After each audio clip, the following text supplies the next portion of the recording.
ॐ अज्ञानतिमिरान्धस्य ज्ञानञ्जनशलाकया चक्षुरुन्मिलितं येन तस्मै श्रीगुरुवे नमः।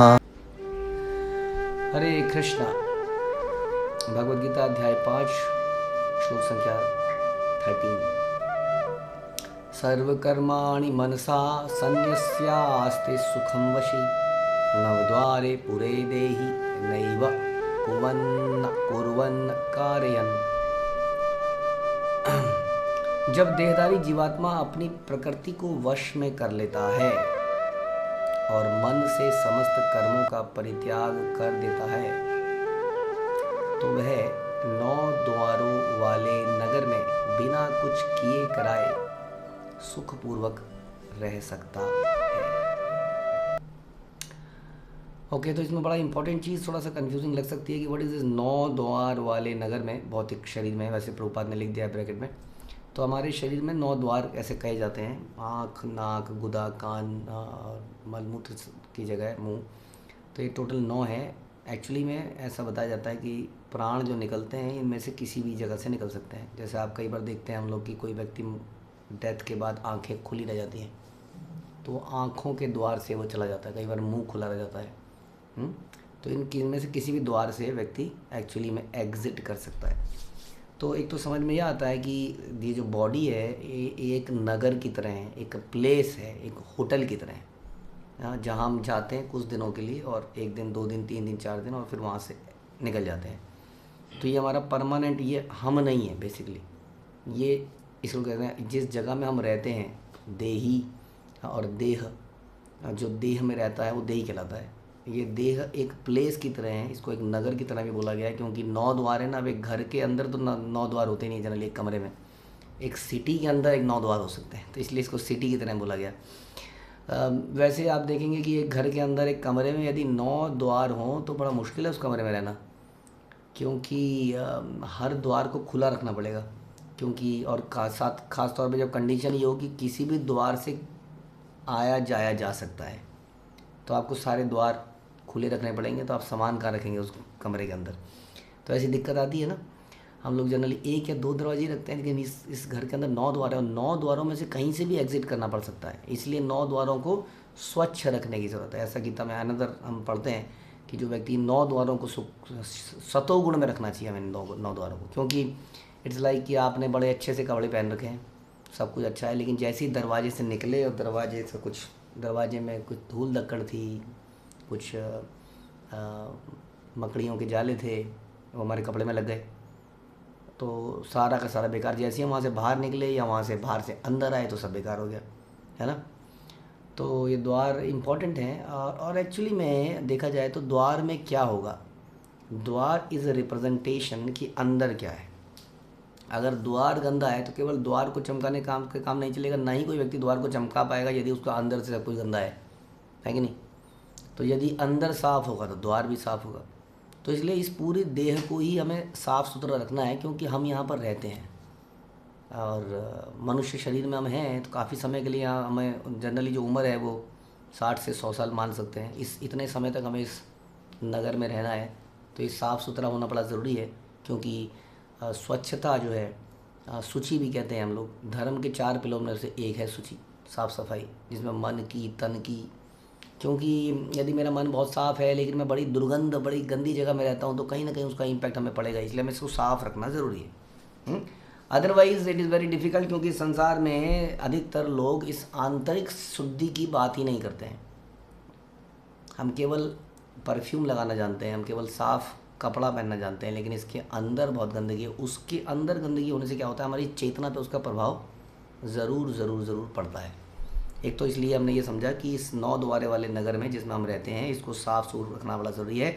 और बता रहे हैं कि इसमें अगर कैसे सुखपूर्वक रहा जाए, क्योंकि ये 9 द्वारों में से कहीं ना कहीं कोई ना कोई दर्द हमें करता रहता है। शरीर का कोई ना कोई अंग कहीं ना कहीं से तंग करता रहता है, नहीं तो कोई संसार में अलग तरह के स्ट्रेस हमारे दिमाग में आ जाते हैं। हम जानते हैं नानुपेत्य पुनर्जन्म दुखालयम अशाश्वतम, कृष्ण सेज की संसार में मेरे भक्त नहीं आते हैं। कैसे संसार में? जो दुख का आलय है, it's like house of miseries. तो इसमें ऐसे नगर में कैसे बिना कुछ किए कराए सुखपूर्वक रहा जा सकता है। अब ये तो बड़ा भगवान ने पूरी गीता इसलिए बोली ताकि अर्जुन कुछ करे, क्योंकि अर्जुन कह रहा था मैं कुछ नहीं करूँगा, मैं जा रहा हूँ छोड़ के सब कुछ। बड़ा कष्टदायक है ये तो युद्ध, बड़ा इसमें मेरे अपने ही मरेंगे, व्हाट इज़ द बेनिफिट। तो सारा का सारा गीता भगवान ने बोली कि अर्जुन कुछ करे, और यहाँ बता रहे हैं कि बिना कुछ करे कैसे सुखपूर्वक रहा जा सकता है। तो यही हमें समझना है कि कैसे कर्म करते हुए भी एक भगवान का भक्त है जो कुछ नहीं करता है, यानी कि उस कर्मों के फल, उसके रिएक्शन उसको नहीं लगते हैं। इस प्रकार से संसार में जीना है, कि हम यहाँ कुछ करते जाएं लेकिन रिएक्शन खड़ा ना हो। क्यों ना रिएक्शन खड़ा हो? क्योंकि रिएक्शन अच्छा है बुरा ना खड़ा हो, क्योंकि उसके लिए बार बार जन्म लेना पड़ता है। जब तक हमारा प्लस माइनस में कुछ है, हाँ, या तो प्लस में है या माइनस में, अकाउंट ज़ीरो नहीं है, तब तक हमें संसार में आना पड़ता है। इसलिए हमें इस संसार में इस प्रकार से कार्य करना है कि कार्य करते हुए भी हम ना कर रहे हों, उसका आध्यात्मिक लाभ मिले, केवल भौतिक लाभ ना मिले, ताकि हमें संसार में दोबारा ना आना पड़े। तो ये हम कैसे कर पाएंगे? उसके लिए भगवान लगभग 1.5 लाइनों में बोलते हैं कि जब देहधारी, हाँ, जीवात्मा अपनी प्रकृति को वश में कर लेता है और मन से समस्त कर्मों का परित्याग कर देता है। तो प्रकृति, किस प्रकृति की बात कर रहे हैं? वैसे तो जीव का जो स्वरूप शास्त्रों में बताया गया, वो बताया गया जीवेर स्वरूप होए कृष्णेर नित्यदास। जीव का जो कॉन्स्टिट्यूशनल पोजीशन है, वो कॉन्स्टिट्यूशनल पोजीशन क्या है? कि वो भगवान का दास है। लेकिन ये जो प्रकृति हमारी ओरिजिनल प्रकृति है, ये आवरण इसके ऊपर आ गया है भौतिक इच्छाओं का। हाँ, जैसे हमने शुरू में डिस्कस किया, क्योंकि हम इस देह को खुद मान लेते हैं। ये नहीं मानते कि हम इस होटल के अंदर रहते हैं, हम मानते हैं ये होटल मेरा है। ये होटल मेरा भी नहीं है, ये होटल मैं हूँ। जैसे कि किसी बड़ी गाड़ी के अंदर बैठ के हमें लगता है ये गाड़ी मैं हूँ, इसलिए टच करने पर भी दिक्कत है। तो उसी तरह से होटल में भी लगता है। तो यहाँ पर बता रहे हैं कि ये जो प्रकृति है, ये जो हमारा इच्छाएं हैं, ये जो हमारा इल्यूज़न है, कन्फ्यूज़न है, जिस कारण से हम अपने शरीर को खुद मान बैठते हैं, इसके कारण हमारे ओरिजिनल स्टेट के ऊपर एक पर्दा पड़ गया है।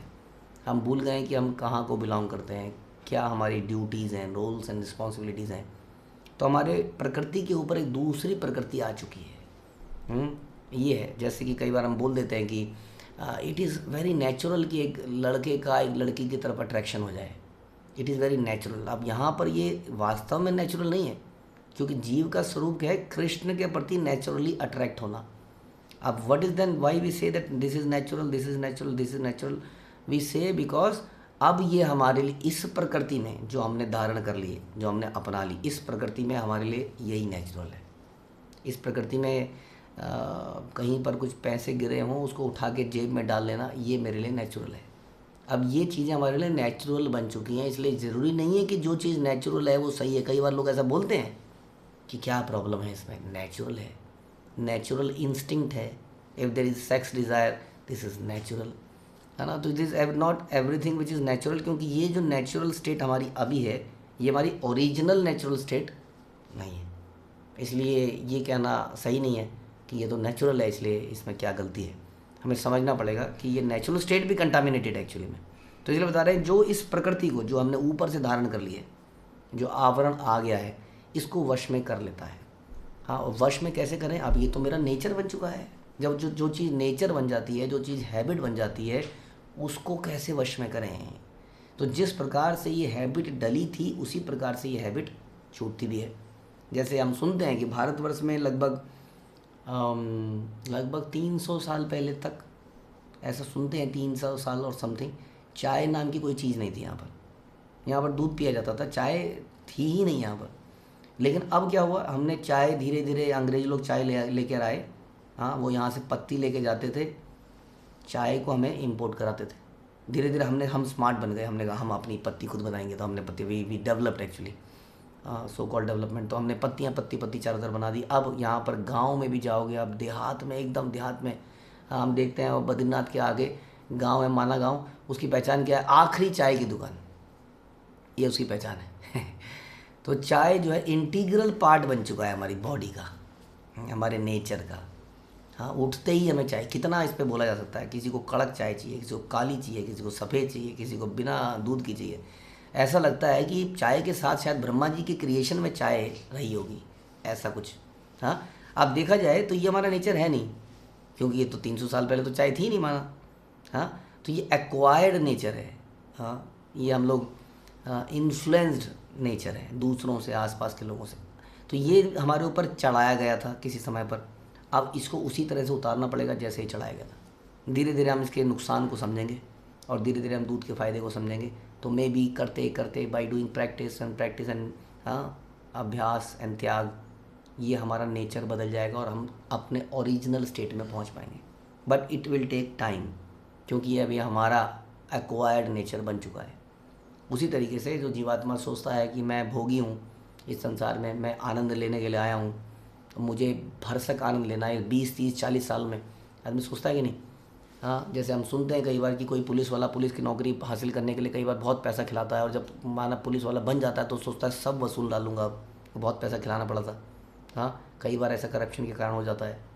तो उसी तरह से हमारी यंग जनरेशन भी सोचती है कि बहुत साल बिताए मैंने, 20-25 साल अपने बर्बाद कर दिए, पढ़ाई पढ़ाई पढ़ाई, अब जो नोट आएंगे तो मैं एंजॉय कर डालूंगा। तो ये हमारी एक्वायर्ड स्टेट हो गई, इसमें हमें आनंद मिल नहीं रहा है, क्योंकि इसका लाइव एग्जांपल हम देखते हैं कि बहुत सारे यूथ आज की डेट में डिप्रेशन का शिकार हो रहे हैं और सुसाइड मैक्सिमम कर रहे हैं।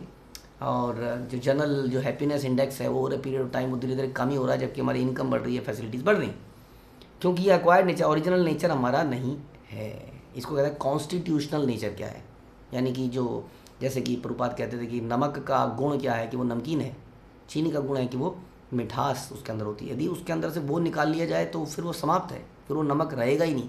उसी तरह से जीवात्मा, हाँ, जीवेर स्वरूप जो है, इसका ओरिजिनल जो कॉन्स्टिट्यूशनल पोजीशन हो गया है कृष्णेर नित्यदास। और इस पोजीशन में जब जीव रहता है कि भगवान का नित्य दास, प्रेममय दास, आनंद आया है उसको भगवान की सेवा करने में, तब उस स्थिति में वो परम आनंदित रह सकता है। शास्त्र ऐसा हर जगह बताते हैं। इसलिए कह रहे हैं कि अपनी प्रकृति को वश में कर लेता है, क्योंकि ये प्रकृति जो मेरी धारण करी हुई है ये मुझे कहती है कि you are the enjoyer, you are awesome, you are handsome, you are intelligent, I am the ultimately enjoyer.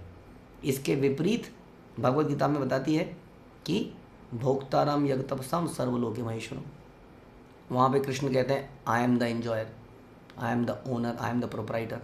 हाँ, वहाँ भगवान ये बताते हैं, तो वो ओरिजिनल स्टेट है।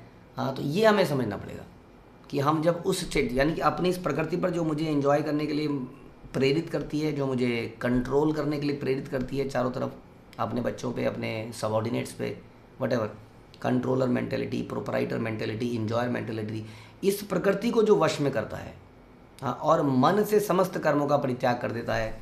अगेन यहाँ पर मन से कौन से कर्मों का परित्याग करने का कहा जा रहा है? जो इस प्रकृति से ओरिजिनेट हुए हैं, जो प्रकृति हमें सिखाती है कि I am the enjoyer, I am the proprietor, I am the controller. यहाँ से जो मेरे कर्म जनरेट होते हैं, जो इच्छाएं जनरेट होती हैं, उन इच्छाओं को कंट्रोल करने की ज़रूरत है। केवल कंट्रोल करने से काम नहीं चलेगा, उसके बाद उनको दूसरी तरफ लगाना पड़ेगा। जैसे दूध को हटाने के लिए चाय की तरफ लगाना पड़ा, उसी तरह से दोबारा से दूध, हो सकता है प्रारंभ में हम दूध के शेक पिलाएं, ठंडा दूध पिलाएं, लस्सी पिलाएं, धीरे धीरे वो टेस्ट डेवलप कराएं, फ्लेवर्ड मिल्क बनाएं, धीरे धीरे धीरे वापस वो उस स्थिति में आ सकता है। उसी तरह से जीव भी धीरे धीरे भक्ति के प्रोसेस में लगकर, श्रवण द्वारा अच्छा लगता है, कीर्तन अच्छा लगता है, प्रसाद अच्छा लगता है, भक्तों के साथ यात्राएं अच्छी लगती हैं, करते करते करते करते वो अपनी ओरिजिनल स्टेट में आ जाता है, विच इज़ जीवेर स्वरूप है नित्य कृष्णदास। तब वो 9 द्वार वाले नगर में बिना कुछ किए कराए रह सकता है सुखपूर्वक। यस, क्योंकि हाँ, ये इन संसार में आदमी उग्र कर्म करता है, बहुत मेहनत करता है। वो मेहनत करता है इसलिए साबित करने के लिए कि मैं यहाँ का किंग हूँ, आई एम द किंग, मैं एंजॉयर हूँ, मैं प्रोपराइटर हूँ, मैं कंट्रोलर हूँ। कंट्रोलरशिप की जंग हो रही है, कहीं पर पॉलिटिक्स हो रही है इस चक्कर में। हाँ, और घर के अंदर भी कंट्रोलरशिप, बहू सोचती है बेटा मेरे कंट्रोल में है, पत्नी सोचती है पति मेरे कंट्रोल में होना चाहिए, वहाँ पर भी कंट्रोलरशिप है। Everywhere everybody wants to enjoy, everybody wants to control. इस प्रोपेंसिटी के ऊपर जो कंट्रोल करता है, वश में लाता है, इसको रोकता है, और समस्त इस प्रकार के कर्मों का त्याग करके भगवान के भक्ति में लगाता है, तो धीरे धीरे वो अपनी ओरिजिनल स्टेट में आ जाएगा। और फिर क्या होगा, इस संसार में भी वो सुखी रह सकता है। नॉट ओनली कि उसको इस शरीर को त्याग कर सुख रहना पड़ेगा, वाइल जबकि वो इस बॉडी के अंदर है, इस बॉडी के अंदर भी वो सुख पर रह पाएगा, और कुछ सब कुछ करता हुआ भी कोई कर्म नहीं करेगा, ऐसा उसका स्वभाव हो जाएगा। तो इस प्रकार की जीवन शैली को हमें सीखना पड़ेगा।